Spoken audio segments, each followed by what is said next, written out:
इसी बीच एक खबर और बड़ी आ रही है राजिम से, जहां पर कन्याशाला को बॉयज स्कूल के साथ मर्ज किया जा रहा है और इसका विरोध किया भी जा रहा है। सड़क पर बच्चियां धरने पर बैठ चुकी हैं। राजिम महासमुंद मुख्य मार्ग को छात्राओं ने जाम कर दिया है। बताया जा रहा है कि फिंगेश्वर कन्याशाला का पूरा ये मामला है और ये पूरा मामला जब शुरू हुआ जब युक्तिकरण के तहत एक लड़कों के स्कूल को लड़कियों के स्कूल में मर्ज करने की कवायद शुरू होती है। अब उसी दौरान सड़क पर उतर आती हैं, रोने लगती हैं कि हम जो है सुरक्षित महसूस नहीं करेंगे यदि जो लड़के हैं वो हमारे साथ एक ही कक्षा में बैठ के पढ़ते हैं या आगे की हमारे साथ जो भी स्कूल में पढ़ाई लिखाई अगर लड़कों के साथ होती है तो हम लोग सुरक्षित महसूस नहीं करेंगे। इसी पूरे मुद्दे को लेकर विरोध शुरू हो जाता है। सड़क पर बच्चियां आ जाती हैं, प्रशासन मौके पर मौजूद रहता है। ये सब फालतू मत चलिए, इन लोगों को उठाइए। उठाने दोगे और छोटी छोटी बच्चियां सड़क पर बैठ के रोती बिलाती हुई नजर आती हैं और विरोध कर रही हैं कि लड़कों के साथ हमारा स्कूल नाम मर्ज किया जाए।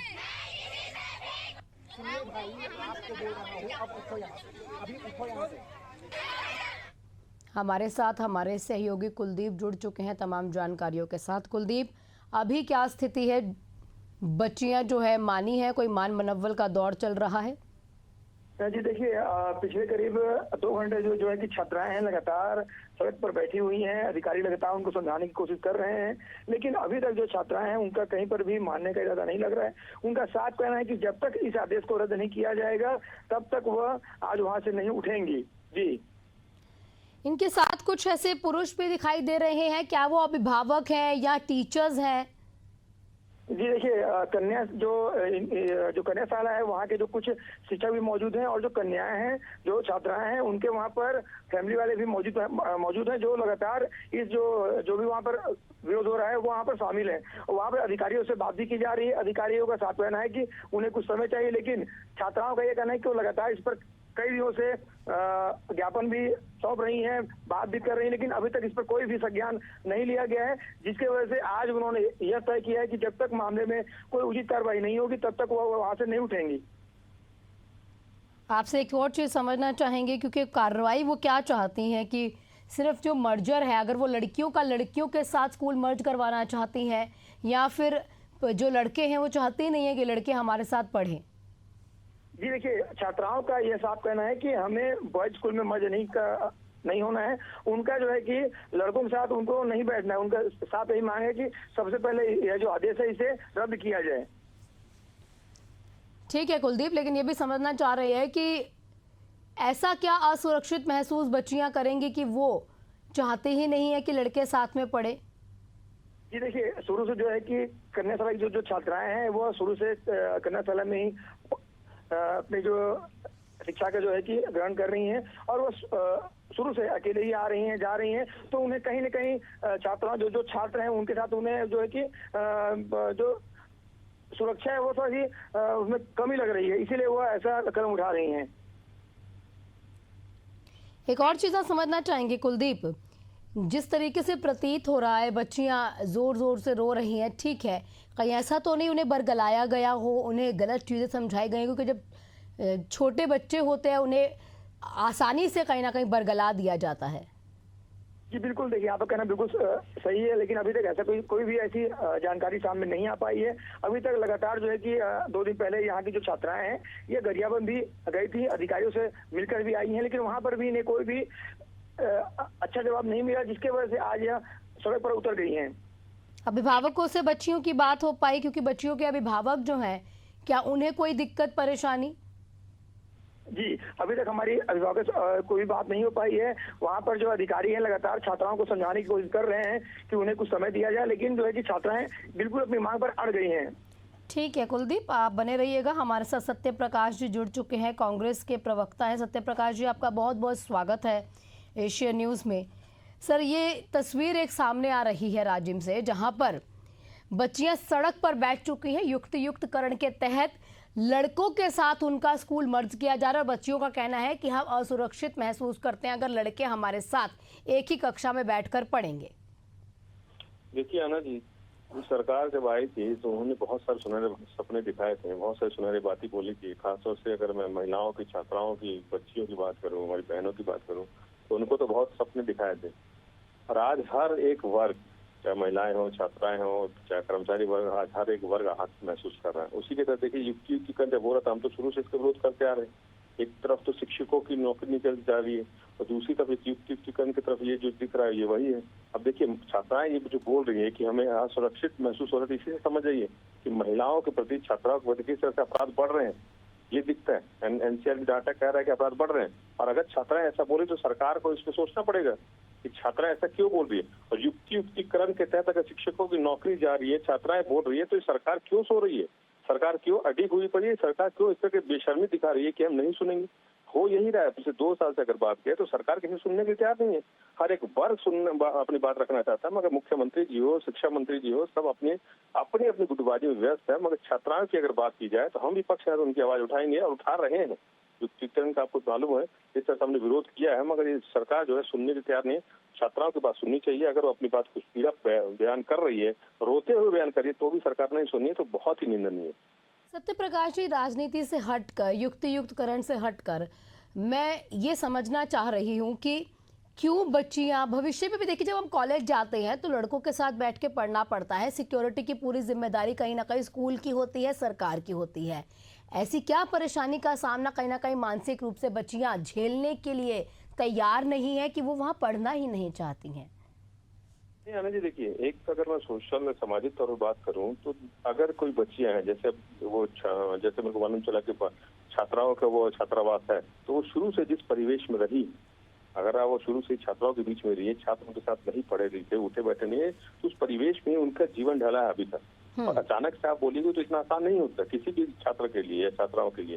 तो इसीलिए भी हो सकता है। और सबसे महत्वपूर्ण, जो हम डेली सुबह उठते और अखबार पढ़ते हैं, आज भी चाकूबाजी खबर आई है, तो ये भी कहीं ना कहीं एक डर का माहौल जो पूरे छत्तीसगढ़ में है, खासतौर से महिला, जैसे मैंने बोला, तो उनके अंदर एक डर का माहौल है कि हम डेली खबरें सुन रहे हैं। हर अगर 3 घंटे पे एक हमारी छात्रा, एक बालिका के साथ दुष्कर्म हो रही है, ये यहाँ का आंकड़ा बता रहा है। तो ये भी एक कहीं ना कहीं कारण है जिसकी वजह से छात्रा ऐसे डर महसूस कर रही है, क्योंकि सरकार कहीं ना कहीं विफल हो चुकी है। आपको मालूम होगा स्कूल में भी इस तरह खबरें आई है, चाहे आपको ये भिलाई का वो स्कूल का याद होगा, चाहे रायपुर का याद होगा, तो ये तमाम से स्कूलों से भी खबरें ऐसी आई है। इसकी वजह से भी ये कारण है कि छात्राएं अपने असुरक्षित महसूस कर रही है। मगर सरकार का दायित्व बनता है कि या तो उनको ऐसा विश्वास मिलेगा कि हम आपके साथ हैं, और नहीं तो जैसा वो चाहती है वैसा करें, क्योंकि उनका भविष्य है। आप किसी का भविष्य तो खराब नहीं कर सकते। सरकार का दायित्व बनता है उनका भविष्य सुधारने का, उनका भविष्य खराब करने का दायित्व नहीं है उनके पास। तो कहीं ना कहीं ये सरकार को सुनना पड़ेगा, छात्राओं की बातें सुननी पड़ेगी। आप हमारे साथ सत्य प्रकाश जी जुड़े रहिएगा। हमारे साथ शताब्दी पांडे जुड़ चुकी हैं, बीजेपी प्रवक्ता है। शताब्दी जी, आपका बहुत बहुत स्वागत है एशियन न्यूज़ में। सवाल ये रहेगा, राज्य में कुछ बच्चियां हैं जो सड़क पर आ चुकी हैं और ये कह रही हैं रोते हुए, बिलबिलाते हुए कि भाई हमारा स्कूल युक्तियुक्तकरण के तहत लड़कों के साथ मर्ज मत करो। देखिए, मेरा ऐसा कहना है कि युक्तियुक्तकरण में यही एक आधार होता है कि वहां पर पिछले कुछ वर्षों से या वर्तमान में छात्राओं की संख्या कितनी है। और अगर हमको अपने विद्यालय का विकास चाहिए, सारे संसाधन चाहिए, तो संख्या के आधार पर ही फिर सारे टीचर्स, स्टाफ और बाकी संसाधन की उपलब्धता होती है। तो अगर ऐसा मर्ज कर देंगे तो इसमें कोई बुराई नहीं है, क्योंकि इंक्लूसिव एजुकेशन की बात करते हैं हम। न्यू एजुकेशन पॉलिसी कहती है कि समावेशी शिक्षा होनी चाहिए। तो अगर समावेशी शिक्षा की हम बात कर रहे हैं तो ऐसे हमको अब डिफरेंसेस नहीं क्रिएट करना है। हाँ, लेकिन मैं ये जरूर कहूंगी कि बालिकाओं के अधिकार का कहीं हनन नहीं होगा, इसकी सरकार पूरी चिंता करेगी। कहीं बालिकाओं के लिए स्कूल ना उपलब्ध हो या उनको नहीं मिल रही है शिक्षा, ऐसा कभी कहीं पर भी भारतीय जनता पार्टी की सरकार में नहीं होगा। इसलिए मेरा ये कहना है कि इन बालिकाओं से बात की जाएगी शिक्षा अधिकारी के द्वारा, और निश्चित रूप से उनको समझाइश दी जाएगी कि अगर बालिकाओं की सतत यहाँ पर संख्या कम है, तभी तो यहाँ पर बालकों के साथ उसको मर्ज कर रहे हैं, और मर्ज करने से संसाधन ज्यादा मात्रा में मिलेंगे, ऐसा मेरा मानना है। हमारे साथ सत्य प्रकाश जी जुड़े हुए हैं। शताब्दी जी, वो ये कह रहे हैं कि अगर लड़कियां मानसिक रूप से प्रिपेयर नहीं है कि एकदम से लड़कों के साथ उन्हें पढ़ाया जाए, तो इसमें इतना प्रेशर करने की क्या जरूरत है? सत्य प्रकाश जी का भी यही कहना है। मेरा ये कहना है कि एक तरफ तो जेंडर जस्टिस की बात करते हैं, एक तरफ लिंग भेद ना हो इसकी हम बात करते हैं, और अगर बालक बालिका साथ में पढ़ते हैं शुरू से तो उनके इसका क्या भविष्य पर असर पड़ता है ये भी हमको सबको सोचना चाहिए, समझना चाहिए। इसमें कोई बुराई नहीं है, तो जेंडर डिस्क्रिमिनेशन न करें और इस प्रकार की बातें न करें। बेवजह बालक बालिका के विषय को लेकर राजनीतिक अमली जामा न पहनाएं। अगर वहां पर युक्तियुक्तकरण के अंतर्गत संख्या को देखते हुए बालक बालिकाओं की स्कूल को मर्ज कर रहे हैं और वहां पर वो संयुक्त रूप से पढ़ेंगे को एजुकेशन में, तो इसमें कोई बुराई नहीं है। खुद आप पूछ लीजिए कि सत्य प्रकाश जी उनके परिवार के बच्चे को एजुकेशन में पढ़ते हैं या फिर वो कहते हैं कि नहीं मेरी बालिका अलग बालक अलग। ऐसा नहीं है। वर्तमान जो युगानुकूल परिवर्तन है उससे हमारे आम जो जनता है, हमारी ग्रामीण जनता है, हमारी बालिकाएं भी इससे वाकिफ होनी चाहिए। और इसको सत्य प्रकाश जी, शताब्दी जी कह रही हैं कि ये जेंडर बायसनेस नहीं होनी चाहिए और ये जो चीज़ें हैं इसको ख़त्म करते हुए हमें आगे बढ़ना है, छत्तीसगढ़ के कहीं ना कहीं आगे बढ़ाना है। इसके साथ वो ये भी सवाल कर रही हैं कि यदि जितने माननीय होते हैं या जितने भी नॉन फेसेस हैं उनके बच्चे अगर कॉर्ड स्कूल में पढ़ सकते हैं तो क्यों हमारे सरकारी स्कूल में कॉर्ड स्कूल नहीं होने चाहिए? आना जी, मेरे को ये समझ में नहीं आता है कि यही मैं बोल रहा हूँ कि एकदम हट नेता पे क्यों सरकार उतर जाती है। इनके प्रवक्ता भी वही बात कर रहे हैं। अरे मैं बात कर रहा हूँ, हमारी सरकार हमारी विपक्ष के नाते हम भी बोलते हैं कि हाँ सब एक साथ पढ़ना चाहिए, जेंडर का भेद नहीं होना चाहिए। मगर आप ये बात जैसे मैंने पहले बोला, अगर वो शुरू से इसी परिवेश में तो क्या से कर सकती है? आपको पहले उनको या तो काउंसलिंग कराइए, समझाइए, बुझाइए। ये बात मैं हमारी पार्टी कहना चाह रही है कि पहले आप उनको समझाइए इस तरह की चीजें। पहली बात। दूसरी बात एक चीज समझ नहीं आती, जब इनकी सरकार रमन सिंह की थी तब भी ये 3000 स्कूल छत्तीसगढ़ बंद किए तो ऋषि के नाम पे किए थे। मगर हमारी सरकार है, हमने आत्मानंद स्कूल खोले, हमने एक गुणवत्ता बढ़ाई कि मेरिट लिस्ट में भी आत्मानंद स्कूल के बच्चे आते थे। उस समय कोएड था मगर किसी ने विरोध किया नहीं किया। अगर हम चला सकते थे, हम ये कर सकते तो ये अभी ये क्यों नहीं कर सकते? ये सिर्फ कहीं ना कहीं संसाधन, ये कहीं ना कहीं संसाधन के नाम पे क्यों अपने पाप छुपाना चाह रहे हैं, अपनी नाकामी क्यों छुपाना चाह रहे हैं कि संसाधन ज्यादा मिलेंगे? अरे आज आत्मानंद स्कूल की क्या हालत है कि चौक पेंसिल डस्टर के लिए पैसे नहीं है उनके पास। ये तो आपने हालात कर दिया आत्मानंद स्कूल की। अब बात करें संसाधन मिलेंगे, अरे जो है उनको तो संसाधन दिया, उसके बाद बात कीजिए कि और संसाधन मिलेंगे। बिना प्रमाण के कोई बात न करे। मैं ऐसा कांग्रेस की प्रवक्ता से आग्रह करूंगी, अगर उनके पास में किसी प्रकार के अपनी नाकामी छुपाने के आरोप लगाएं।